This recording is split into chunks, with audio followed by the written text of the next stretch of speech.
অহং সর্বস্ব প্রভবো মত্ত সর্বং প্রবর্ততে ইতি মত্তা ভজন্তে মাং ভূধা ভাব সমন্বিতা। প্রাকৃত সব আমা হতে হয়, বুদ্ধিমান ব্যক্তি জানি আমাতে বোঝয়। আমার যে ভাব তাহা ভক্তির লক্ষণ, অপণ্ডিত নাহি জানে, জানে পণ্ডিতগণ। আমি জড় জগতে চেতন জগতের সব কিছুর উৎস, সব কিছু আমার থেকেই প্রবৃত্তি হয়। সেই তত্ত্ব অবগত হয়ে পণ্ডিতগণ শুদ্ধ ভক্তি সহকারে আমার ভজনা করেন। শ্রীকৃষ্ণ হচ্ছেন পরমেশ্বর ভগবান।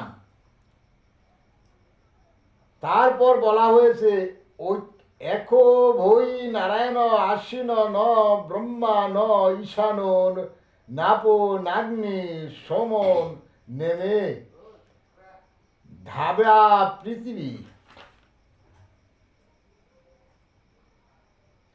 ন নক্ষত্রাণী ন সূর্য। সৃষ্টির আদিতে কেবল পরম পুরুষ নারায়ণ ছিলেন। ব্রহ্মা ছিল না, শিব ছিল না, অগ্নি ছিল না, চন্দ্র ছিল না, আকাশে নক্ষত্র ছিল না না এবং সূর্য ছিল না।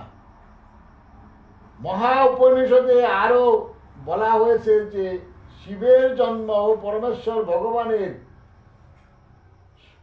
ভ্রযুগলের মধ্য থেকে এভাবেই বেদে বলা হয়েছে যে ব্রহ্মা ও শিবের যিনি সৃষ্টিকর্তা সেই পরমেশ্বর ভগবানই হচ্ছেন সকলের আরাধ্য।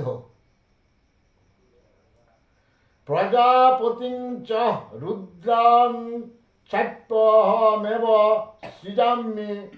সৃজামি ভৈ তোহি মাং ন বিজানীত মম মায়া বিমোহিত। প্রজাপতিগণ, রুদ্র ও অন্য সকলের আমি সৃষ্টি করেছি, যদিও তারা তা জানে না, কারণ তারা আমার মায়া শক্তির দ্বারা বিমোহিত। বরাহ পুরাণে বলা হয়েছে